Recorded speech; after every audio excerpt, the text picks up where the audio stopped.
To start, we'll reiterate why we're doing this. This roundtable conversation is a new thing for us. So apologize in advance for the bumpiness if there are any bumpy parts. But this is what makes us truly special as people. Our ability to connect with each other, to examine diverse perspectives, to empathize, to examine problems and come up with powerful, meaningful solutions. It's what connects us as people, but it's also what makes us very valuable in business. So we want to come together, be patient with each other, be thoughtful, be considerate, and just really, really appreciate the diverse backgrounds that we're bringing together.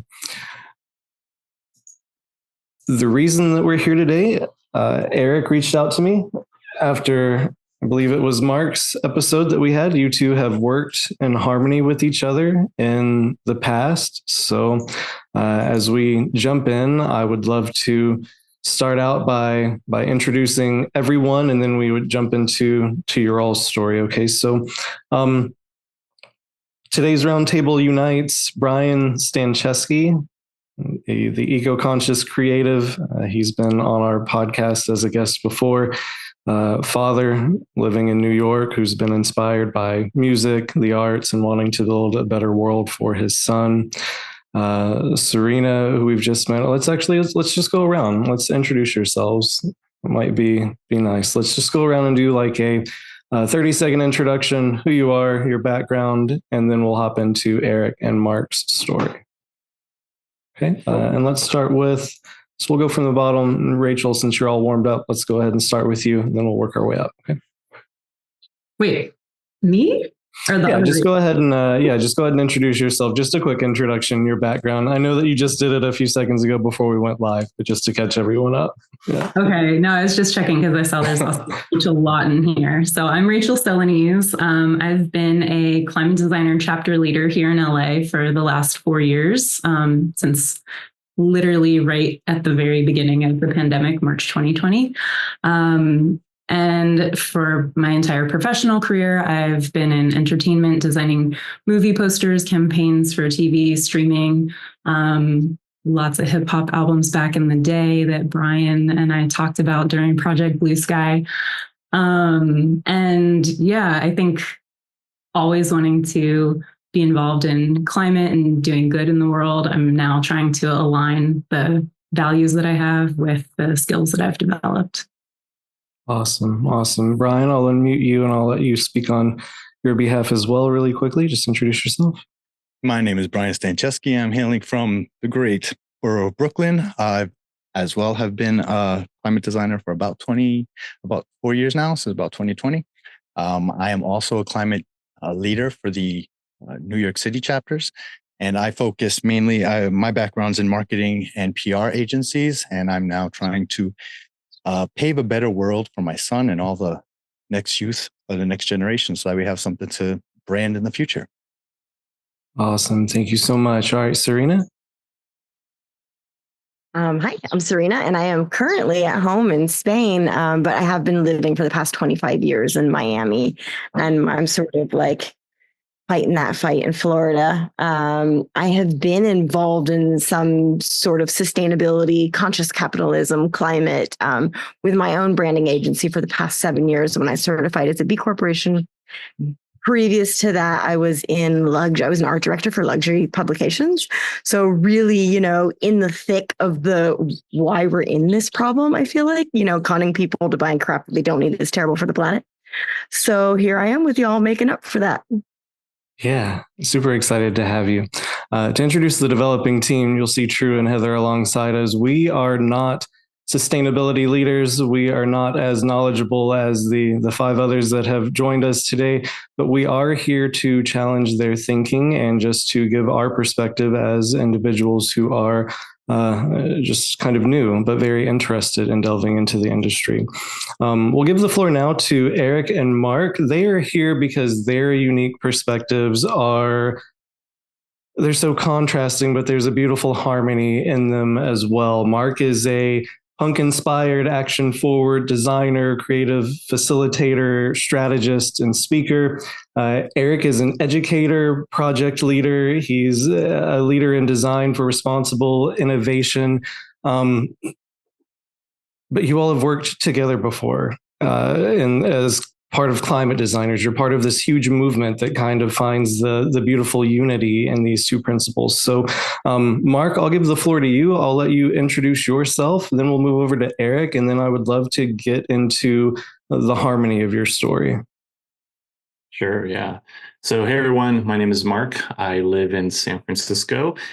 Since 2009, I've been a designer, creative facilitator, and strategist working on a variety of social impact projects, many of which I started myself. I've collaborated with local communities, nonprofits, various organizations, implementing solutions and ventures within a wide range of areas such as technology, public education, health, economic development. And in 2015, I had what I call a climate epiphany. And the year after that, 2016, I started a creative studio working with climate-focused organizations, basically projects at the intersection of design, brand, and content strategy. I've been helping climate organizations since then achieve business goals, brand expression, and human engagement. And fast forward to 2019, my then business partner and I, we co-founded a global organization. Now it's a global organization called Climate Designers, which many of us here on the panel are involved in some form or another. And we are a global community of designers across every industry committed to climate action. And I also teach part-time. I teach at California College of the Arts. I actually teach a class called Climate Designers, where I am able to bring what I'm learning in my professional world into the classroom to help graduate climate designers. That's it. And Devron, thanks for having me back. Yeah, of course. Thanks for joining us. All right, and over to you, Eric. Hi, everybody. I'm Eric Benson, and currently my job title is that I'm the Associate Professor and Chair of Graphic Design and Design for Responsible Innovation at the University of Illinois.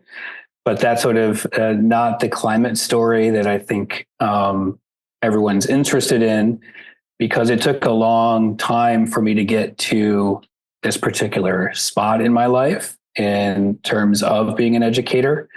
And to go back just a number of years might date myself and reveal my age.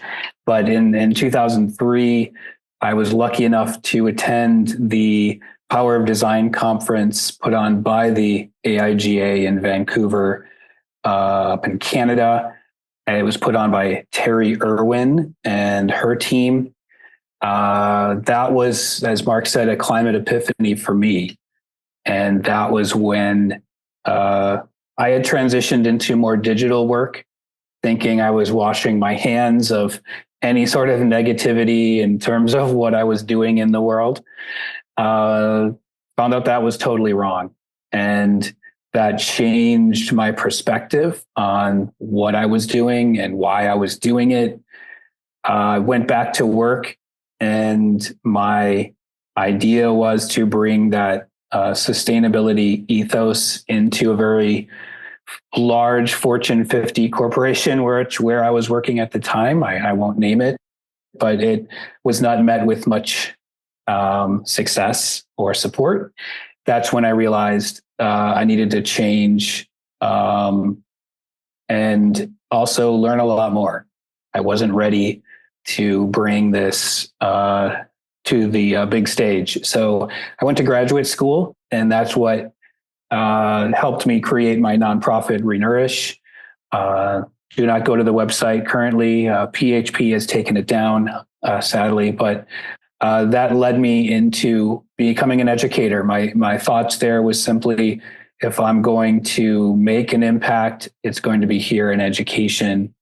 I'll be meeting, I don't know how many countless people every semester versus the same few working at a company. And that's not to slight anyone working at a company. We need people within that system activating climate action wherever you are.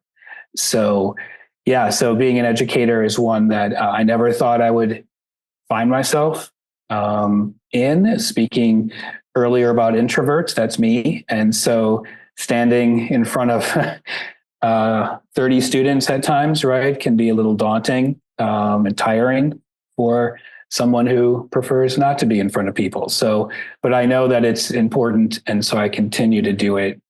And I'm excited to talk with everyone today about what we can still do, because there's a lot to do.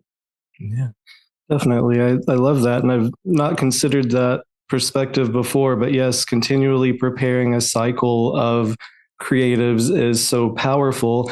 And it kind of brings us to why we're here today, because in your line of work, Eric, you know that there's always going to be someone that's there as a day one student. There's going to be someone who is completely new to this world, who needs support, who needs guidance, who needs connection.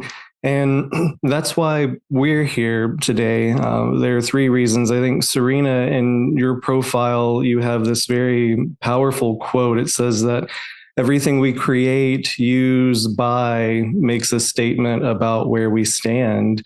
And that's so true. I think that's something that we're all becoming more cognizant of as we move forward. We all want to do better, but there are some barriers that exist that make it extremely hard. I know that personally, in the past, I felt like it's very difficult for me as one individual to make a difference. When I look at the experience that's in this group, it is intimidating. You know, it makes me think that I would have to dedicate a lifetime to doing what you do to be half as good as you all are. So that's what we want to explore today. You know, we're all at different points in this journey. I would love to examine the barriers that have kind of been standing in the way from that. I think Chris Do has been branding it as that step zero. You know, sometimes we examine a problem as if we're already active and involved in it or have some awareness, but from a we're just now interested perspective, you know, so as educators, as individuals experienced in this industry, or, you know, true Heather, what are the barriers that you all have encountered throughout your experience that seem to be, I guess, the biggest troublemakers that we can kind of delve into today? So one thing I think about an awful lot is, let's say, you know, like we could take something like recycling. Only a certain percentage of what I recycle actually is recycled. And I'm putting all this energy and effort into doing something because it's the only thing I feel like I can do with some of these products.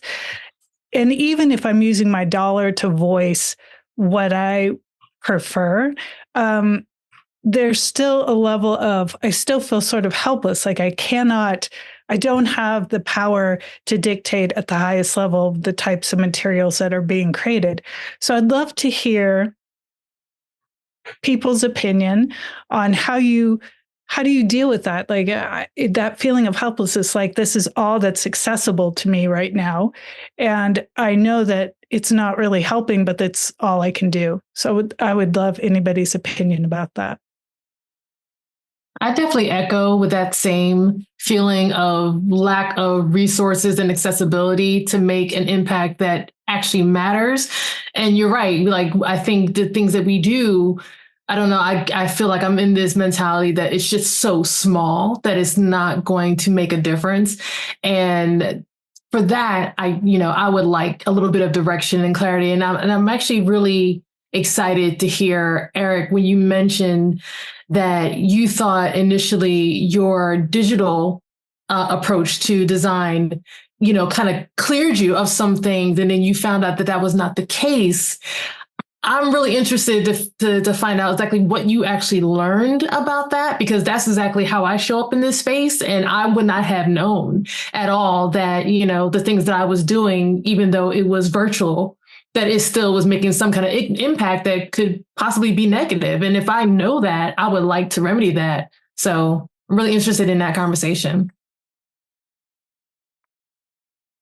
Sure, I can jump right into that and address Heather's as well. I guess I think watching The Inconvenient Truth was a really big moment as well for me, even though it was like a couple years later than 2003. I think it was 2006, I'm going to say, when it came out. But just the idea of learning about greenhouse gas emissions that come from manufacturing, come from hosting any sort of digital media, whether it be streaming or not streaming.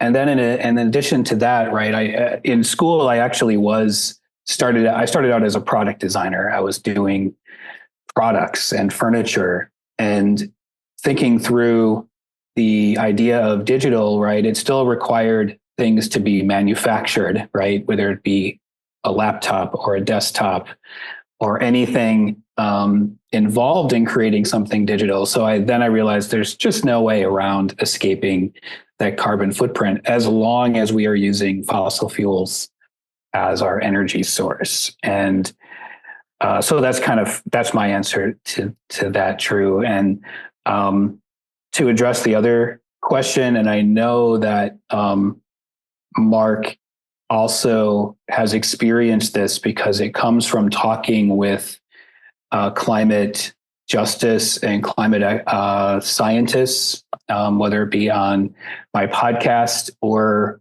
through these different climate designer events that have happened over the years, that this is a question that has been asked to these folks. And I myself have asked them, right? And it gets into this climate anxiety and climate grief is what I'm doing matters. And there's been some really interesting answers from that. And one of them was, well, if you do nothing, who wins? Right? It's the same people who are winning right now. So it's better to do something. Does it matter? Everything matters, right? Everything has some level of impact, small or big, but the more people who do those little things, they continue to add up, and that becomes a movement, right? So that was an answer I hear a lot. Another one that I hear, and I guess I'll reference being an introvert again, right? Like I feel guilty not being in the streets, protesting like Greta and a long list of other people and Extinction Rebellion and all of these groups. And so that makes me feel like I'm not doing enough, or that I'm, basically not doing the right stuff. I don't want to give away the bag here, but the next guest on Climify, Gobi Nasik, had an amazing answer to that question. So I'm sure by the time that episode this comes out, Kobe's would have come out. So I'll say it here. If you don't want to be arrested in the streets, maybe be there when they get out of jail with food, water, help them charge their phone, be there with a blanket. There are a lot of things you can still do when they are protesting. You can bring food to them. You can do the things that are still necessary to help that movement grow and support those folks. So in your job, I know Mark can talk a lot about this with drawdown.org's every job is a climate job, or every designer is a climate designer, right? Like bringing that ethos into where you are is still doing something. Love that. And yeah, Mark, would you like to speak maybe a little to that, especially along the lines of something I've been questioning here lately on the subject of sustainability versus regenerative? The earth is self-healing. If we would all just leave it alone, eventually it would be in so much of a better shape than it is now. So is it more important that we focus on regenerative practices? And do you think that it breaks down a barrier to show people the things that they're doing in daily life that are already contributing to a better world? Do you think that that's a nice way to ease them kind of into this journey?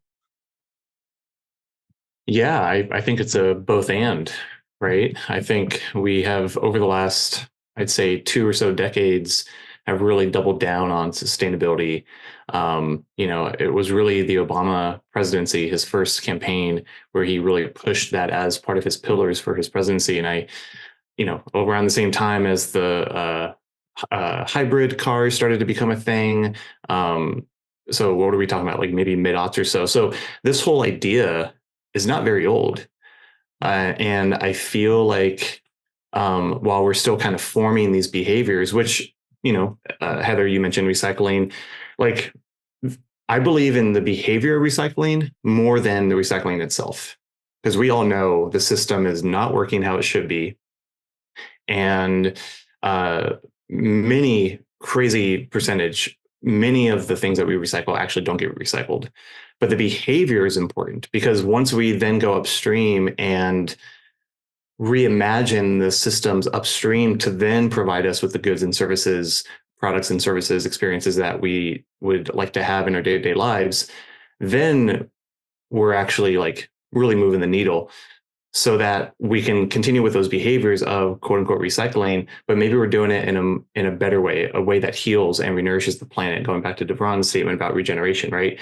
So sustainability, in my opinion, really flatlines where things are, which is good. We're not causing more damage, but if we look behind us to the damage that we've caused, we need to also do the work of healing and renourishing. And so I think it's a both and. I think, in my opinion, I think perhaps the better play, 15, 20 years ago, would have been to actually start with regeneration, right? Or at least the idea of it, so that we can actually understand that we have caused damage and that we need to heal the damage while also sustaining where we are today. So it's not so much a one is better than the other. It's that we have to do it all at the same time. It just comes down to education, but also more importantly, we have to go upstream and really change the systems that create the things that we have in our daily lives, because we can only do so much as individuals. It's the people that have the power, the strings that really affect so much. Definitely. I love that. And yeah, Brian, you have something to add to that? Yeah, just to put it in perspective a little bit. When you said recycling, we're talking about plastic recycling, because that's really what it is our world is on plastic, and those don't get recycled because of the way that they're made. Aluminum, 75% of the aluminum is already recycled. So if we're looking for changes in product make, we have to make them out of glass, which is infinitely recyclable. Aluminum, which we're using 75%, again, first run, which means we're only producing 25% new aluminum.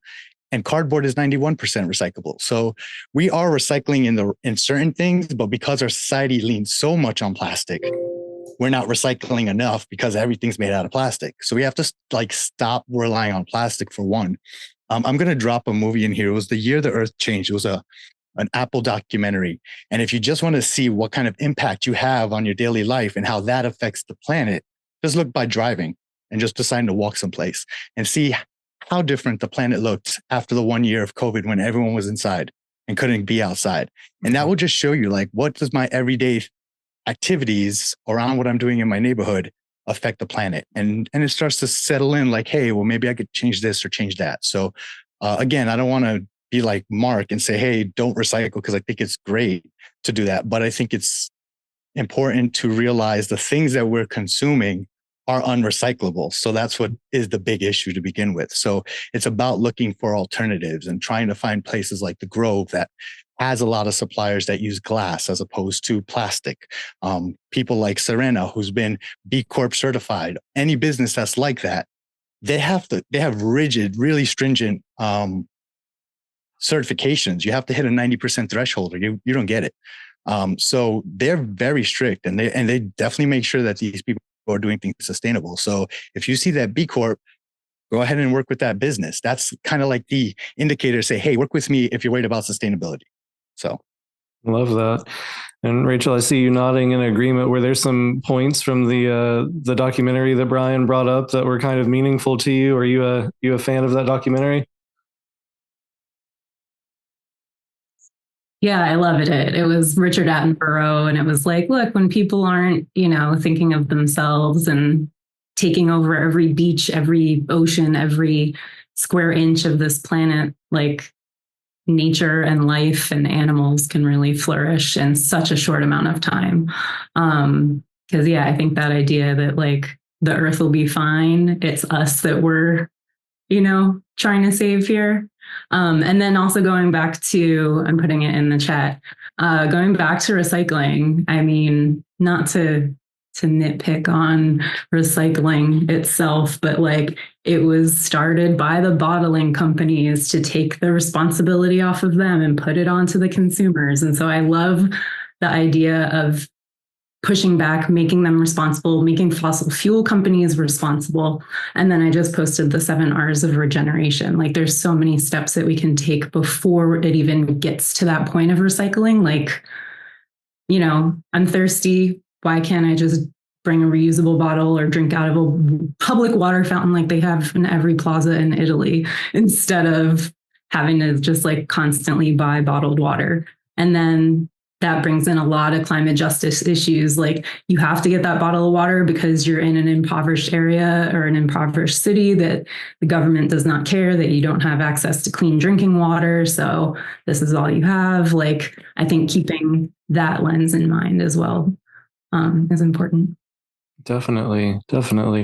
And it seems like the alignment of reasoning throughout this conversation is that yes, the power is within the hands of the people, but it's also the businesses that need to take responsibility. But we as the people need to demand more transparency from them. It seems like a lot of, even as Rachel just mentioned with us recycling, a lot of that responsibility being pushed onto us. There's a lot of awareness that prefaces that could stop us from being at the point where we have to recycle so many things. If we were more informed about reusables or renewables, or just had those things built into our livelihoods. So, Serena, if you don't mind, I would love to maybe delve into your expertise in working with larger corporations and kind of explore what we should be demanding from them in the form of transparency, and maybe even suggestions that you have as far as brands that we should advocate for or support more. Because even if we're not creatives, if we're interested in just making a positive impact, who we support, as your profile says, does say a lot about who we are. So. Yeah, absolutely. First, I just wanted to go back to the recycling and like a beach cleanup. People are like, why would you do a beach cleanup? Like, what difference is that going to make? It's totally a gateway drug, guys. Gateway drug. Like once I get you there and have you thinking about this, the next time you go to the store, you're going to be like, why is there all this plastic? And why can't I choose something else, that's not going to end up on that beach cleanup that I just, had to do. As far as corporations and transparency, there's so much greenwashing, and the cooler that, climate activism becomes, and the more it's front and center, the more and more greenwashing we see. It's just, a lot of people think that they're doing good. Others just are using it because they want that share of the market, right? I personally thought I'm a sustainable business. I don't, I'm doing all of these things. And then I was like, I'm going to become B Corp certified because that's, I want to work with other B Corps. So you really do need to be a B Corp to work with other B Corps because it cuts through all the BS. And I went to do that B impact assessment, and holy wow. That's when I realized how serious it was and what you had to do. And, these companies are doing everything from measuring their trash. In fact, that's the number one thing. Now, I went to one hotel not long ago, and they say they're a sustainable brand. And we were there with the sustainability director. And the first thing she did is walked us to the trash. Like they weigh their trash. They know exactly how much is going out, recycling all their glass with a local company that's called Glass for Life. Things like that are just like a hotel is doing that. There's a man sorting through the guest trash because there are making machines that do this now, but it doesn't fit in the one in South Beach. There is literally somebody that they hired that goes through the guest trash because they can't make the guests recycle. They can recycle in the kitchen, they can recycle, but the guests just throw their trash, and a man sorts through it so that they can hit their mark on what trash they need to be recycled. That's the kind of transparency that I want from the corporations that I buy from. And I lean heavily on that B Corp certification just because I know how hard it is. And I know that even companies that sometimes come into question, like Nespresso is a certified B Corp. And all of the sort of little mom and pop coffee companies were very upset about it. Like, oh, how did you guys let them certify? Well, they did the work. They met the metrics. We can't be like, no, not you guys, because we don't like you. If you do the work and you meet the metrics, you get in, like it's black and white. There are metrics there.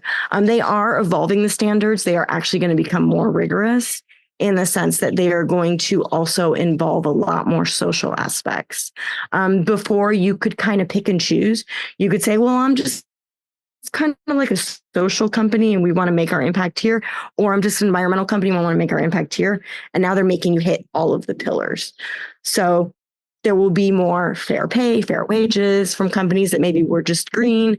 And there will be more green initiatives from companies that were more fair wages and people impact. I love that. And so a question to the group as a whole, how do we as individuals interested in creating a better future, how do we find more of this information? Because just since I've connected with Brian and Mark, I have been exposed to so many initiatives from these huge brands that, I'm not like a diehard fan, but I feel like I would have heard about, like Apple's renewable plan or IndyCar's like renewable tire experience, like big things that are making a huge difference on a massive scale, but it's not front forward because it's not what their demographic is, or maybe it's not sexy, or maybe ultimately it doesn't matter because as long as sales are up, it doesn't matter what's happening on the back end. So how do we vet not just big businesses, but like consumer level products and businesses? It's a question to any of you. I think everyone has unmute capabilities. Brian. I would say it's not so easy. It's so straightforward, right? Because you don't know until you find out what the repercussions are of what they're doing. Personally, that's why I like certifications. I, follow companies at 1% for the planet that are B Corp certified, that have that fair trade. I lean heavily on certifications. As a branding person, I love them. They're little brands, right? And I've had good luck. Of course, that's, not black and white. And Apple has no certifications yet. They have a pretty good sustainability ranking. And you can always follow people that are digging into these things. In the fashion industry, there is a Alden Wicker just wrote a book called To Die For. And she is like an investigative reporter and goes into a lot of these companies and really gets into the nitty gritty and the technical stuff and sort of shares that with people on her blog, also in that book. Yeah. So I just say, look for people like that. And those certifications. That's from me. Love to hear what other people are doing. Nice. Yes, Brian. I second that. I go by certifications, 1% for the planet. Especially if they have an offset, I'm all about not just giving to an organization, but also giving to a Surfers Foundation and trying to help additional organizations as well. But as consumers, when we go to buy something, we go online, we check out like 15 reviews. Do two. Go to the company's website and go all the way to the bottom. And there's usually a sustainability page. Everyone's going to have one. Some of them will be like one page, and then some will be like Apple that have like 150 pages. And you can dive in and just read the page. And some of the pages are just, like Serena said, they just wash over. They're just trying to get the language right to make you think something's happening there and that they're a sustainable company. And there's other sites that are really robust, and you go into them. Google's got a few. All of the major tech companies have them to some degree, but I would say that stop just looking at reviews and actually go to these companies' websites and see how they're presenting themselves. Because that's one step. Another thing I would say is green shaming has prevented a lot of companies from projecting what they're doing rightfully because they're afraid of getting backlash from it. So it takes a lot of heat also on the consumers because we sometimes don't go to their sites and we sometimes grade some of these, like even Serena said, Apple does a pretty decent job. And now granted, are they perfect? No, but they're in the top 10% compared to other tech companies that I've spoken to and don't know anything about what's going on. So every time Apple announces something, people are like ringing on the alarms, going crazy. Oh, they're greenwashing. They're really not. What about the 5 or 6 companies you're working with every day that you haven't even questioned once? So it's about just looking at what you're doing and then like do a little bit of homework and find out how that company is presenting themselves to the public, and then make a real like informed decision. Say, hey, is this somebody that I really want to do business with? Does this page look legit? If it doesn't, maybe I need to find a new service or a new product. And there's several options out there. So that's kind of how I do my side of things. Wait, is that a real thing? What did you call it? Green bashing? Are there really companies who lose portions of their audience? Do you have an example? It's called green hushing. Green hushing. Okay. Yeah. It's where they are sustainable, but they're afraid of projecting it because of backlash. So they just don't say anything. But the reverse of that is the companies who don't want to do anything, they use that as a guise to say, hey, well, I don't have to do anything now. I don't have to tell anyone because no one wants this news. So the other thing I would say, I'm sorry to add on, Eric was real right. Getting out on the street. I was at Project Blue Sky with Rachel and Mark, and we actually had to go into the community. And I didn't know of like at least 3 really sustainable solutions that were going on in that town until I actually walked around and found out what was happening there. So it's about getting away from the computer a little bit, getting out into the planet, seeing some greenery, smelling hopefully some fresh air, and seeing what's going on in your neighborhood. Yeah, I love that. And on that note, I would love to kind of open the conversation to Rachel, Mark, and Brian, and then we'll move back over to Eric to share his experience in education. We'll start with Mark, Rachel, and Brian, because being involved in community and seeing the real impact, being hands-on, and also being surrounded by individuals who are aligned with your goals and vision that's so important. You lead Project Blue Sky. I know that Brian was just there not too long ago. Can you all speak to the importance of community efforts like that, or things that make a real tangible difference that you can see and feel, and also just the power of community, and if not the benefit for us, just how it personally has impacted you since your experience? Yeah. So as I mentioned in my intro, before focusing on climate, my work was centered around social impact, social innovation. So community-based projects, they were my jam, right? I was pretty nomadic for about 3.5 years all over the country and a little bit in Europe, just moving to places where I can, offer, my skills and services, partnering up with organizations on the ground. I think, I want to make a quick note here, and then I'll get back to the question. How I think about climate change and our climate breakdown is that it is a symptom to something bigger, and the root of it, in my opinion, is the separation.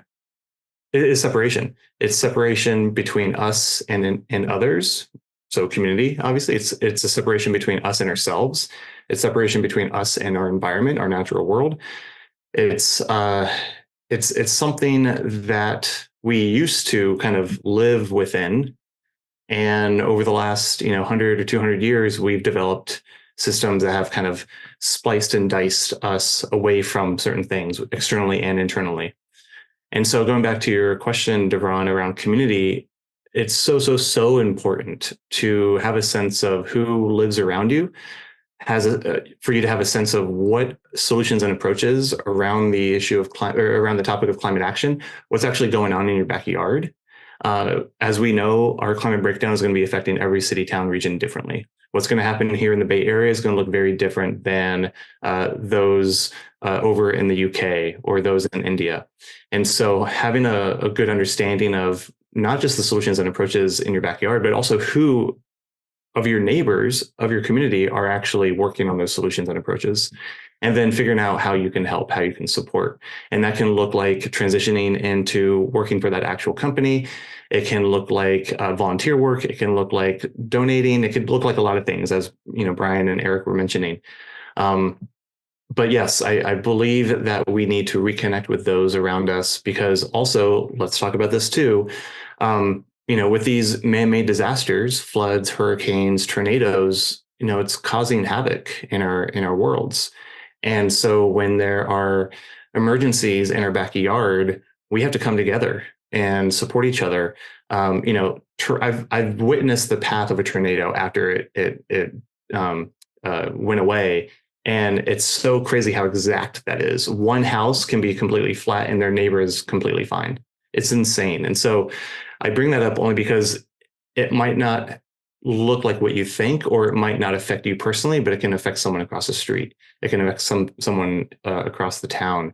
But if you don't know those folks, and if you don't have that shared understanding of what it means to live in your community, if you don't know their special skills, and what they can provide in ways of help, then it's going to make for a longer road ahead when it comes to rebuilding and establishing community climate resilience.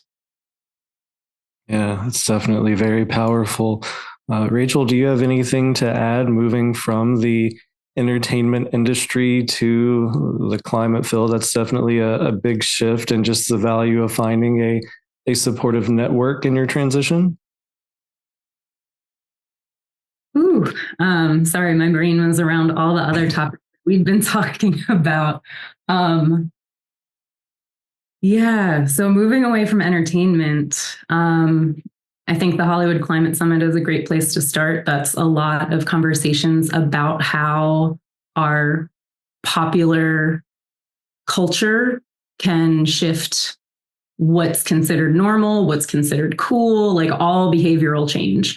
And I would love to get more involved in organizations like that because to be transparent, when I was working in-house at one of the huge studios out here, I was just like, we are only here to provide entertainment between commercial breaks, to sell shit to people that they don't need, to sit on their ass on the couch and ignore the world outside their TV screens. So trying to take like a more, I guess, positive look. People are going to keep watching TV, but I would love if they would be as excited and as passionate about nature and their environment and their community and talk about them and obsess about that the same way that they talk about their favorite, reality TV show. There is a group that has been part of Hollywood Climate Summit that we had the fortune to bring one of the speakers or one of the organizers from Good Energy to be one of our virtual speakers for Project Blue Sky. Good Energy works with all the different studios and writers to infuse climate stories into scripts. And I think one of the most powerful examples that he gave was how in the 80s, designated drivers weren't a thing. Like, it was a thing that they were doing in Sweden. And so in one special episode of Family Ties with Michael J. Fox, he talked about, oh, you're drinking, I'm going to be the designated driver. And from that episode, it started the entire concept. It changed policy. It changed insurance. And it just changed like the cultural norm. So if we can have something as powerful around climate action, I think, that would be a great goal. That's amazing. Thanks for sharing that example. That's a perfect testament to the importance of collecting diverse perspectives, because who would have known that would have been the campaign that triggered so much change, when I'm sure there were people that were working just as hard on safety and precautions and longevity. So we really never know where that spark or that idea is going to come from. So it's our responsibility to spread education and awareness. This kind of ties into the question that we have from Laura. I'm going to ask that, and then I would love to move over to a little bit more about the importance of education from your perspective, Eric. I think it ties in to your experience and your expertise.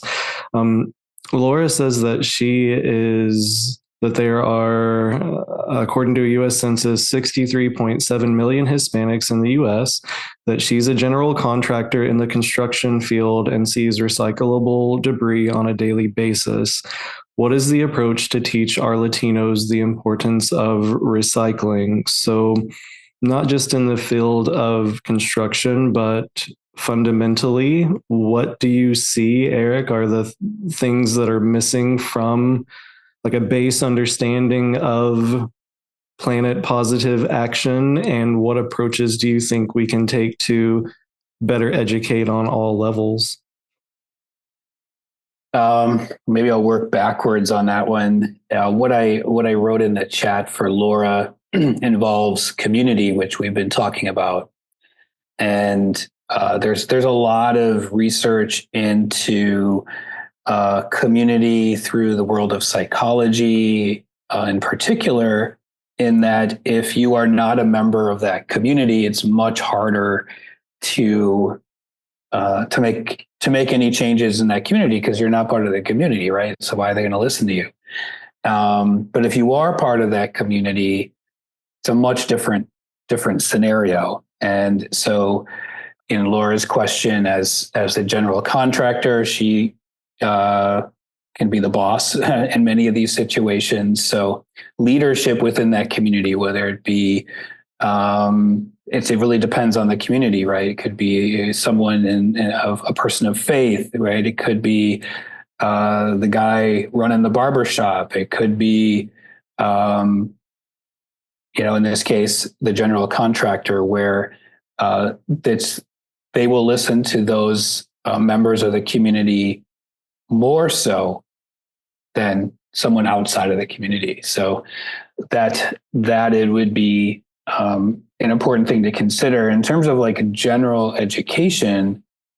I think it's really hard these days because we are bombarded with so much information constantly, right? That it's overwhelming, and you tend to tune out things, even if they are important, right? Like I won't get into politics, but there's so many things in politics happening that these are abnormal things. These are not things historically in the past 100 years that have been happening, yet they're happening and they're being normalized. And so you tend to feel apathetic about it, right? So I personally think the educational side of the world, from how nature works and how we are nature, we're not living in nature. We are natural organisms amongst other natural organisms, has to start in early in life, right? And that's a big overhaul. If you think about, where I am and at just one university and then one department within one university, it's like it takes years here to make any sort of major difference in a class or curriculum, because it has to go through so many checks and balances, and they are there for a reason. However, it's like steering the Titanic in another direction. So there's there's a lot of wicked problems involved in this. And but it just needs to happen earlier. And I think it takes, hey, if you're a parent, we know that Brian's a parent, that was mentioned earlier on, that, hey, you can begin with your kids, right? Because you don't know how this is going to happen in their education. And it's kind of a cop-out answer, but it's a really big, wicked problem.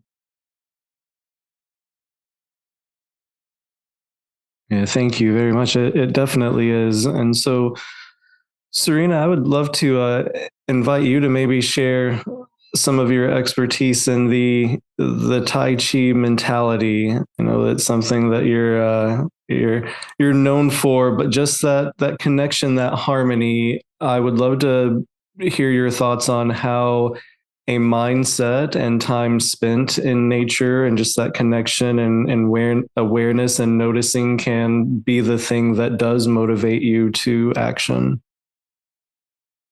it's huge. The philosophy, well, I mean, and Eric just mentioned it, that we are nature. We're not living on this planet. We are part of the ecosystem. And I think that just spending time in nature, and unfortunately in cities right now, people are so disconnected and we're so, addicted to these that we're forgetting everything else. We're just in our minds and not in our natural senses, which is exactly what Tai Chi does. It brings you back sort of, can I feel my body? Can I feel what my body is feeling and what is out there that isn't just in my mind? It's just doing like going on a hike does wonders. I mean, the science behind what it does to you, physically is there. I'm not BSing this. It lowers the cortisol levels. It, gives you endorphins. Like it's all there. It's science. If you go out and hug a tree, it's science. You're going to feel better. So how do we get people back into nature? How do we get them off their phones and back into nature? And once you're in nature and you see something you like and something attracts you, then you want to protect it. And that's why it's so huge for us to get, kids into the water and to see dolphins and to see, these in the wild, to see animals in the wild. Because then they're going to want to protect them, to get people down there snorkeling, whatever it is that we need to do. Because people are kind of disconnected from the coast, even though the majority of people do live near the coast, to protect those things and the forests and how we evolved with them. And now that we're so disconnected, that's basically what's happening, is that we're letting them go to ruin because we no longer have that need to protect them. So, and how do we do that? I mean, I do it with my own kids. I do it with myself. I encourage it. I'm asking other people to do it and just getting the word out there. And it goes back to, is this in our main, conversation? And how do we get it back there? 100%. That is the connection. Connection is the thing that is missing. And it's interesting because throughout this conversation, those are the things that all of the professionals have touched on, that we are living in a world of digital addiction instead of being in touch with nature, that we are, as Eric said, tuning out the important things, that there is a lack of awareness. So with all of these things stacked against us, what do we do? I know that, Eric, very interesting thing about you. Maybe this is something that we can invite you and Mark to share your contrasting visions, because Eric, you write post-apocalyptic stories that foretell the destruction and the potential chaos that could be a reality if we don't take action. Those things seem far-fetched, but that could be a reality. I know that, Mark, the last time we talked to you, you talked about your doom and bloom concept, that we need to be aware of the realities that we're facing, but it can't all be disheartening. So I'd love to explore maybe both of those concepts, and then just the reality of, with the cards stacked against us, how do we take action if we're just a person somewhere all by ourselves that wants to do something and we don't have, any support as it stands? Well, Mark changed me. I don't write about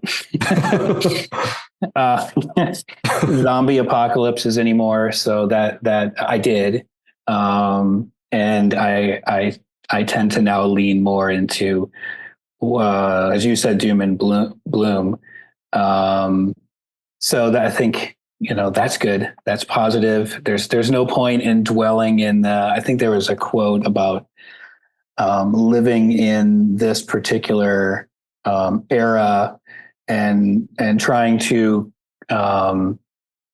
move forward into a better, greener future. We don't want to bring that negativity with us. We want to learn from it, but we want to leave some of the zombies in the past. But your second question is a great one, and it's what I've been exploring a lot since 2017.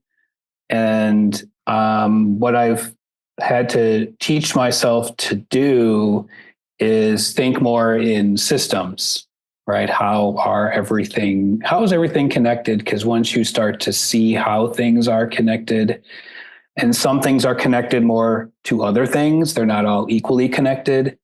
And I've sort of eliminated the word solution from that world and thought about it from interventions into different systems that you can see how even little things, you're stuck at home with a broken leg and you want to do something positive for climate action. Well, you still can, right? And you can recognize that by looking at the bigger picture, but also the details at the same time. The best sort of visual example of that is Charles and Ray Eames' Power of 10 film that you can find on YouTube for free, but they zoom out into the universe and zoom into the human body, right? And we see how even at a microscopic level, it looks like the universe and how all of this is connected. So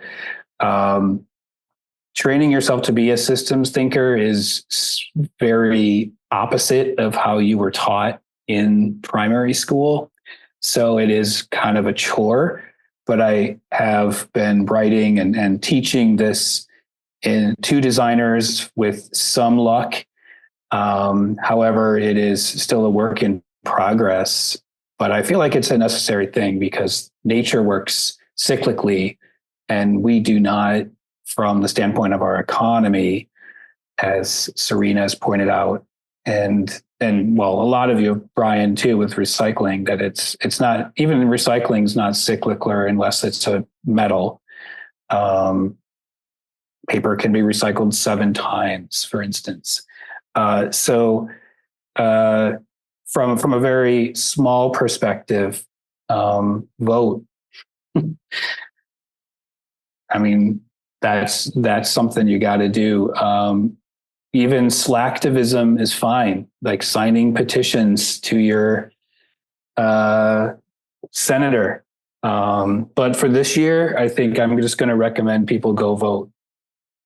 Yeah, that is such an important thing. And it goes beyond nationally and your community and your state, your township. There are so many opportunities to take action. And even if the result isn't in your favor, it's a much better feeling to know that you did something that was within your power. So, Mark, in contrast, the doom and bloom approach, because, in business, if we're selling a product or service, an immediate sell comes from someone that's in an emergency situation that needs their demand met right then and there. Otherwise, we've got to nurture them. We've got to bring them in. We've got to get them acquainted with us.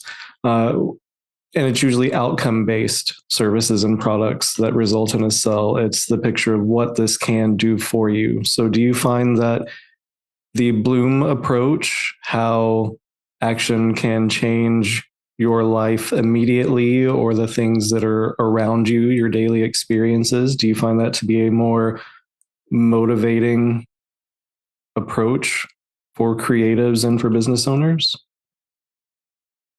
I think it depends on what we're talking about.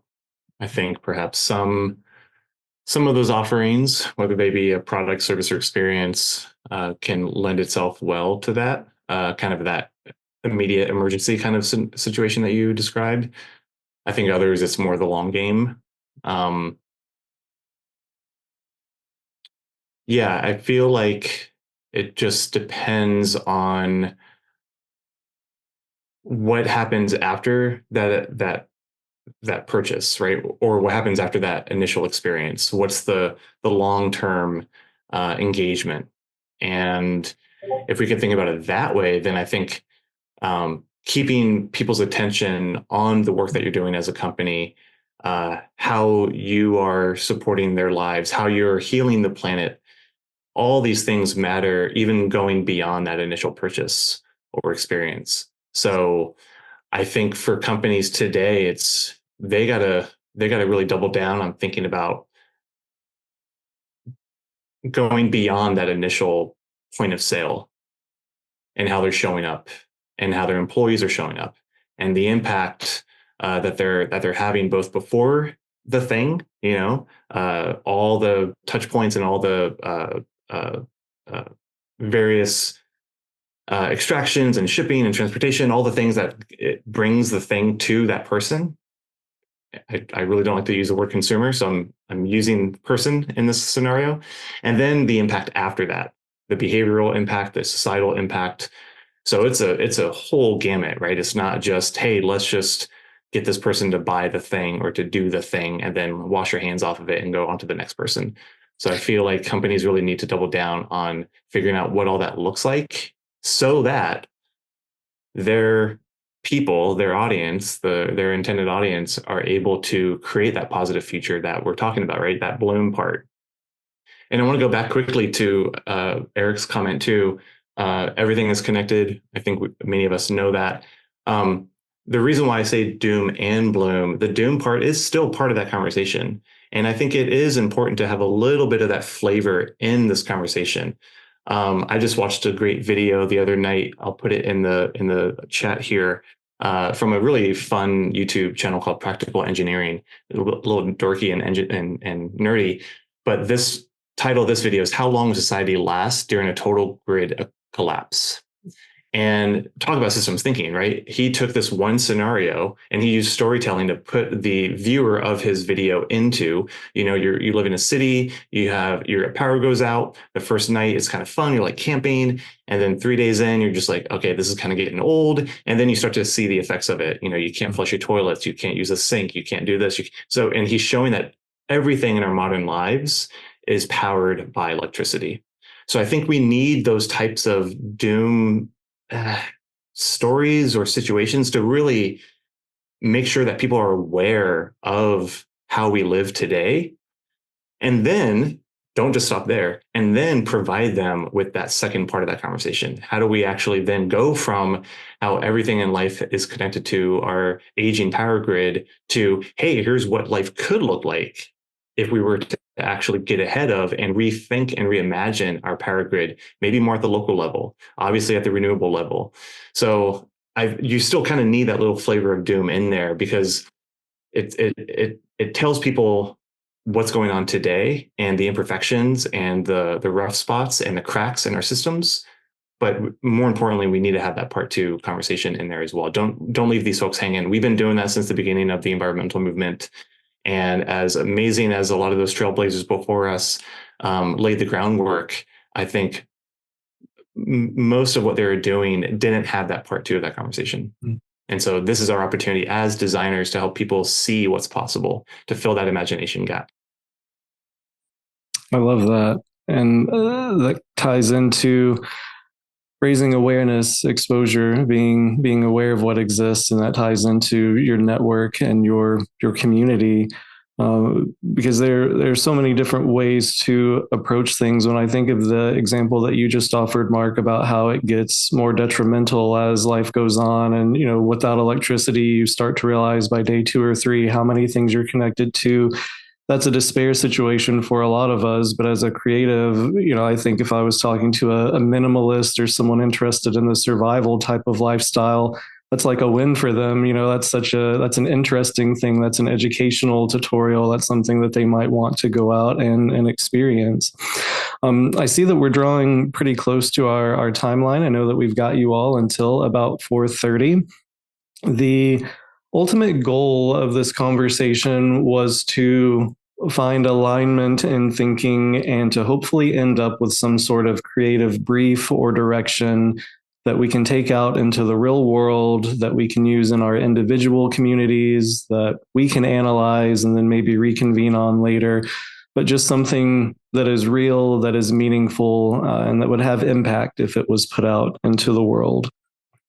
I believe that the common threads were, as we mentioned just a few moments ago, that we do live in a world where people tune out to the important things if they're not immediate, that there is a separation, that there is an addiction, and it's not to positive things, it's to distraction. So throughout your experiences or throughout your journeys, are there any campaigns, any concepts, any ideas that you think just deserve a lot more attention than they're getting?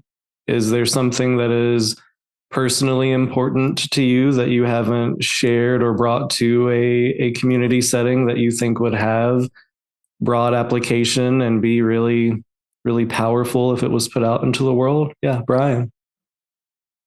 This kind of keys into what we've been discussing for the last 5 or 10 minutes. And it started with Laura's question. When you mentioned about trying to teach our Latinos how to be more sustainable, I'm half Puerto Rican, so I come from the community. A lot of times minorities are sustainable people. Unfortunately, we're going to start talking about a little bit of politics. I don't mind getting into that. Social aspects, talking about, Climify. When you had Wawa on, she was talking about how, communities of color live pretty sustainably right now because there's just things that they have to do to make ends meet or to, kind of make money here or stretch things. So they sort of already live sustainably. And then when we look at who lives the most sustainable, they're indigenous peoples, also minorities. So all of that to say, honestly, in a world where we want things immediately, we want our problems fixed immediately, we need the job done yesterday, the world's burning, but we need to slow down, and it sounds kind of like antithetical, but when you go out and you become one with nature, your brain slows down and you actually mellow out and you can hear yourself. If we're not giving our constructive guys enough time to sift through things to actually recycle them, guess what? Those guys aren't going to recycle anything because you need to get those houses done. So because you're rushed for time, they don't have the time to be able to, conserve what it is that they could actually reuse and then reuse it in a proper way, because you just got to get the framing done. We got to get the 10 houses on the block and we got to get these people in their houses because everybody wants everything yesterday. So if we just slow down a little bit, we started asking questions as to why systems are set up the way that they are. We start thinking a little bit differently. We can start approaching some of these problems with different actions. I like not using the word solutions because none of these are solutions. These are just half stops, and we're never going to get fully there. And you have to be okay with that. But we have to continue building on a bunch of half stops so that it makes enough of a difference. So yeah, I would say just slow down. Stop worrying about, get to your client and say, look, I'm going to get it to you next week. You're not going to get it tomorrow. All right. I'm going to take a couple more minutes to look at things. I want to make sure all my images or whatever's, the best, the smallest file size so that we could get this really, really, really minute. And if you're not giving yourself the time to actually analyze what you've put out there, well, then you can't really improve on it. You know what I mean? So I think that's a big basis. Give people the time to actually come up with the proper actions and solutions that they want to provide, as opposed to, hey, this is what we as a society have deemed what we need, and that's what you need to work within. And I think when we start getting out of that mindset, we can start actually getting better solutions on a quicker basis because we're actually giving people that creative freedom.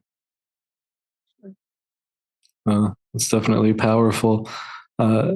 Is there anything else to add, Rachel, Eric, Mark, Serena, just from an educational standpoint or from businesses, creatives, individuals that you've connected with, just little barriers that exist that if a little more attention was paid to them, it would make such a huge difference in the outcome?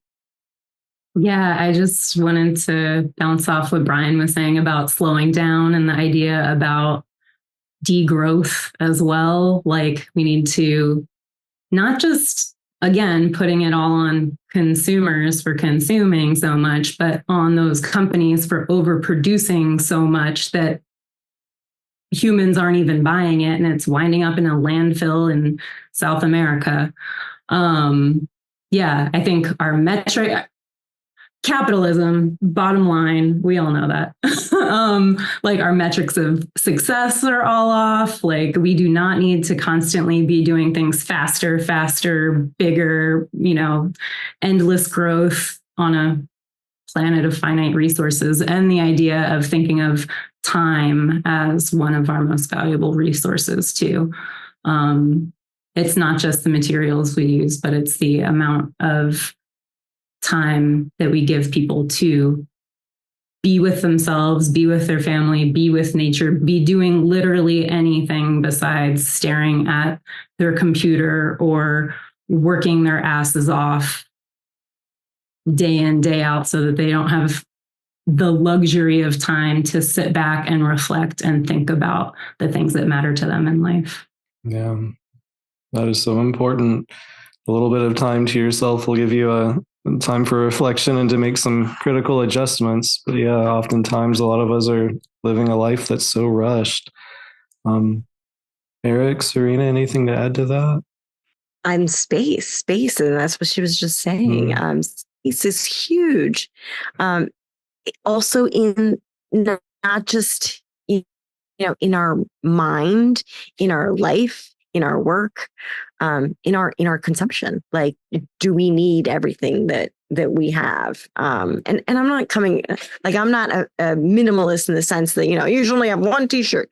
But maybe instead of, what's the average? I think is like some people buy 65 articles of clothing a year.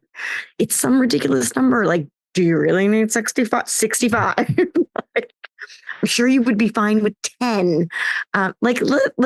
Let's talk about that. Let's talk about our consumption, and let's talk about the overproduction from the companies. And we are in a system that's what it feeds. So how do we change the conversation? How do we stop saying that, it's not cool to own 64 shirts in 1 year? Like, that's just not cool. So how do we change that? And I think we do that through media, right? TV shows. Yeah, that's true. Digital experiences, they have so much power, and just the way that things are presented, it's not a negative for a minimalist. A little fashion series on how to make 10 pieces of clothing go the distance is really appealing. Eric, anything to add? Yeah, I think the thing that I try to do is, and it's if you can do it, I try to financially support groups that are doing things that, I don't really know how to do. A good organization that they're going to be on my show later on this year. It's called Groundswell, and they are fantastic. I think it's public knowledge that they just got a pretty major grant from the Inflation Reduction Act to be adding solar for free on Black and Latino homes in Mississippi, Louisiana, Alabama, where it's literally going to change those people's lives, right? Their $150, $200 energy bill is gone. Wow. And they have that much money per month, right? So that organization needs support. They just got a good, healthy grant, but I always encourage people, if you can, give to some of these other groups who are doing really, really good work that goes unseen. Are there any characteristics of a group that, in the form of transparency, make it really attractive? Like, what should we be looking for in terms of activity and results, or just updates? Like, if you're a really active organization, are you updating your community a couple times a month, once a month, quarterly, or? Yeah, there's a really good website, and it's escaping my brain at the moment, which rates nonprofits in terms of, how much money is going towards paying senior administration versus like actually going to the people in need.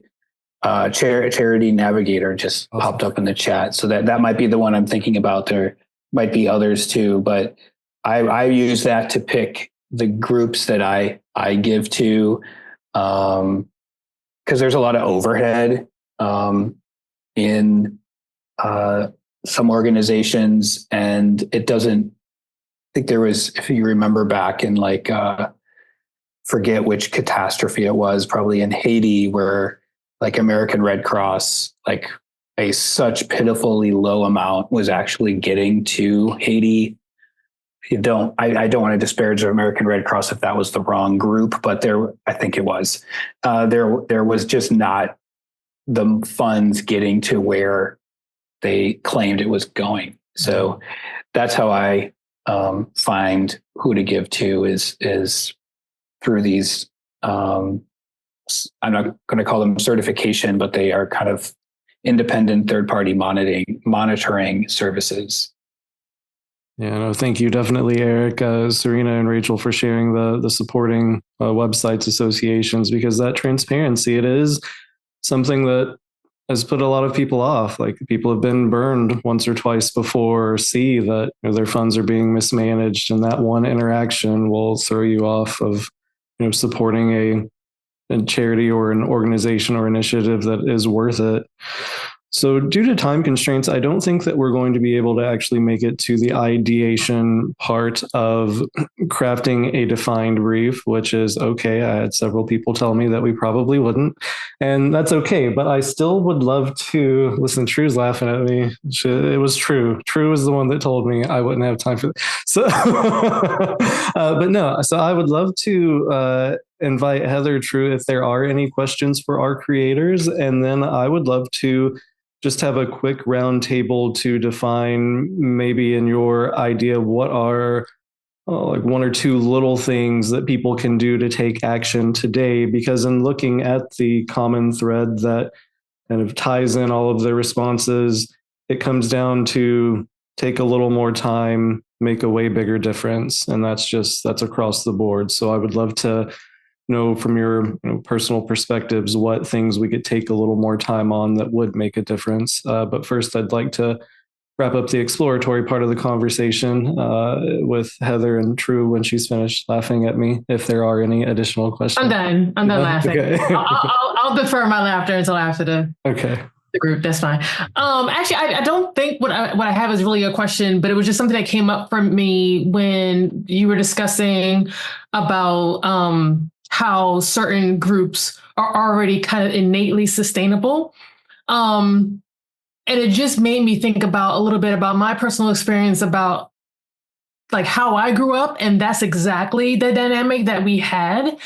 And I think that I've kind of taken that same, we got to save this, we got to scrape the last little bit of stuff out of a jar, you know what I mean? Like into my adult life. But in thinking about that, it feels more like from a place of scarcity than responsibility.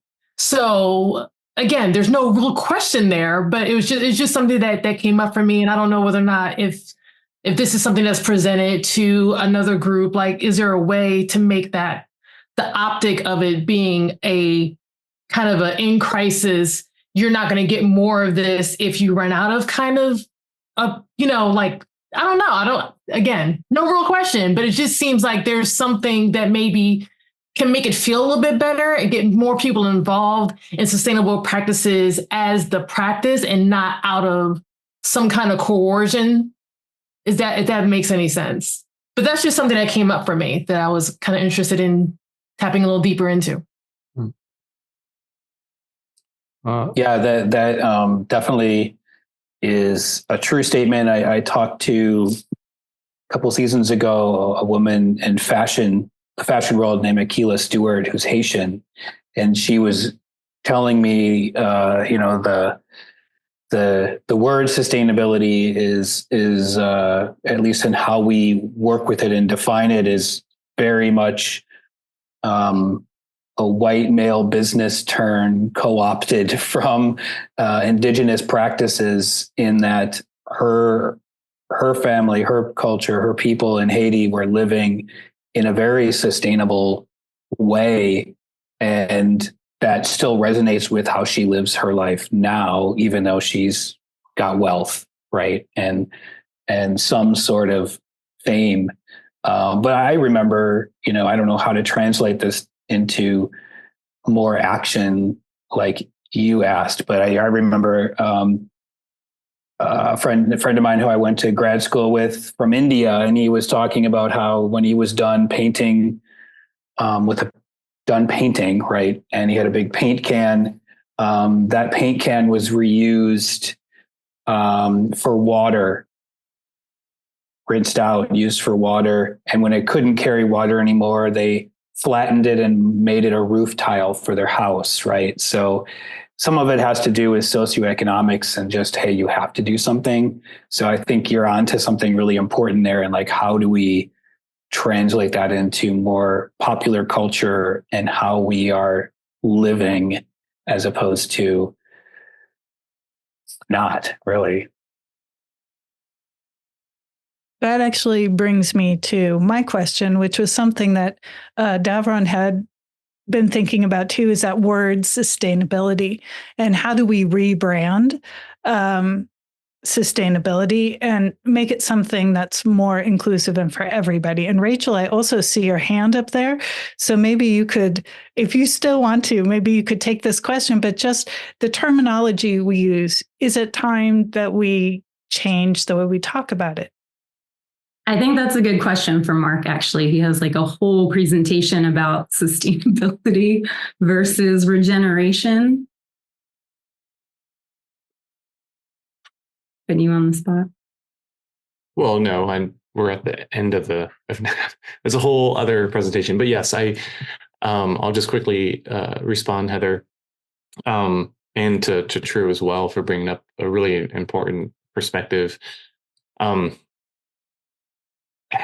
The way that I see it is, how do we just make what it is that we're talking about just the default? And instead of the additional thing, like I was talking to a woman this morning actually on Zoom, and she was telling me about her client, and they want to make sure that they have this sustainability section on the homepage because they feel it's important. So I was asking her about it, and it's like, yeah, they have this little thing here, but it's not really part of their DNA. And it's another example of how companies just see it as the additional thing just to kind of check off that box so that they can kind of wipe their hands away or off and walk away from the work that actually really needs to be done. And so how do we make this work just default? Like how a lot of these communities in various places around the world at various times in our history, how we used to live. A lot of what we're talking about and the dangers that we're facing have only really been around for a couple hundred years. And that's a blimp in the grand scheme of things in the human history timeline, right? And so it's not unheard of for us to kind of go back to how things used to be in a balanced, thriving, flourishing way. I think we just kind of have to come to terms with it might look different, and that's okay. We're not going back to caves, right? But I think we just need to really understand the bigger picture of why it is we're taking action and what the consequences are if we don't.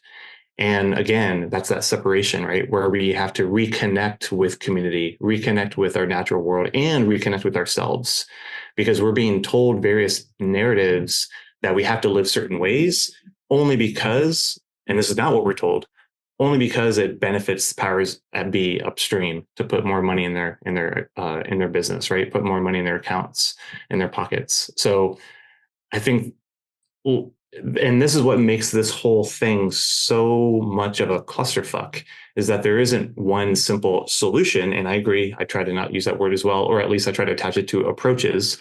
I think I got that from Carol, Internet Carol from Creative Reaction Labs. If you don't know her, definitely check her out. So yeah, how do we yeah, I'm trying not to go down this rabbit hole. There's a lot more to it, and I know we're at time, but yeah, how do we just make this just easy and just default, and it's just normal? And we have history of that, so it's not too far off of a dream. I think it's just we have to get through the noise of just certain areas of our lives that are making it distracting or that are preventing us from actually doing that and achieving the lifestyles that we actually should have, that benefits health, safety, security above all, right? Man, I really appreciate you putting him on the spot, Rachel. Mark, I can tell how passionate you are about this subject. I'm really excited to hear more about it, because that is true. It would be amazing to view this as this is the default. This is just how we wake up. This is what we do. This is how we live instead of an added responsibility or burden. So it's a beautiful approach. So yes, as we're coming to time, we've got about 5 minutes left. So I would love to give everyone 30 seconds or so to just reiterate a couple small adjustments, small steps that we can take. It doesn't matter if it's in a personal or professional life, if it's reconnecting with something, if it's in our processes. And then I still would love to follow through on our promise to have a creative brief at the end of this episode. I think that with all of the information we've covered today, we can have 2 or 3 paths that will allow for some personalization. I'm actually really excited to do a little concept exploration on a couple of these ideas. So we'll make sure that we have something out quickly. Brian, I'll start. You're on the bottom of my screen. I don't know if it's the same for everyone else, but I'll let you tune in and just a couple small steps that you would offer as words of advice or that have made a big difference in your life. Just start.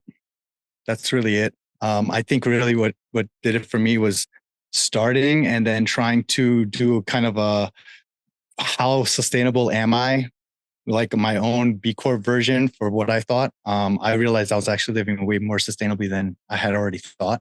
And then realized that some of the other moves I needed to make weren't that hard. So I think that's part of it. Just start small, start wherever you think you can, show other people, ask questions. It doesn't have to be something big. I put in the chats about Dancing Man.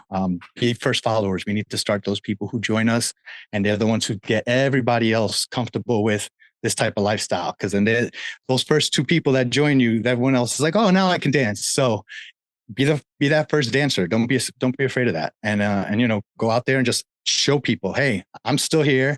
I'm around you, and I'm living completely different than you are. And we're in the same city, and I look as healthy as you do. And when you show people that stuff, then they're like, oh, well, maybe it's not as hard as I thought it was, or it's not as bad as, this guy can do it. I can too. That's what I would say. Love that. Get started and lead by example. Awesome. Serena? I would start with getting out into nature. Like if you're not in doing that, start there. And if you are and you love nature and obviously you want to protect it, just question everything. Look at what you're doing. Look at what you're buying. Look at what you're working with. I think that was the real big wake-up call for me, is using my talents to create really gross stuff in the world. And I know that not everybody can just walk away from their job because they're using their talents for evil. But find an exit strategy. Like, it feels a lot better to create stuff that you believe in and that is having a positive ripple effect in the world. And as creatives, it's huge. It's huge. And there's no reason that you should feel terrible about what you create. So find an exit strategy. Look at B Corps. Any business that is kind of walking the talk, and see if you can help those people, make those people your clients. I appreciate that. And yeah, we've got some amazing guidance from our creators and leaders today as to who we should approach. So definitely actionable at the conclusion of this. Mark? I'll share 2 things. I think one of them I shared during my recording with you, Devron. I love promoting the climate action Venn diagram. It was popularized by Dr. Ayanna Elizabeth Johnson a couple years ago. I'll put the link here. Super simple. What are you good at? What does the world need? And what brings you joy? It's kind of inspired by the Ikigai diagram as well, because there's so much to do. And for those who are just starting, they're at mile 0, they see the trailhead ahead of them, and they want to take that first step. Oftentimes, they just don't know where to put that energy. So having this really simple framework allows that person to, at least for now, it can change 6 months from now or a year from now, whatever. At least it's a direction, right? Because the worst thing that can happen is that when someone who is just about to enter this space and learn all the things, which ties in my second point, I'll get in a minute, when they start to really see what's happening and all the things that need to be done, they can feel so overwhelmed that they don't do anything. And that's the last thing we need. right? So I love this little 3-circle Venn diagram. It's such a simple yet powerful tool. The second thing, real quick, is just start learning. Like YouTube University, I went there, like just Google stuff in your browser or whatever. Like, don't be afraid to ask dumb questions. Here's the thing: humanity has never experienced anything like this before. We are all learning. I don't like the word expert. I feel like we haven't lived a human history like this before to really learn from the previous time.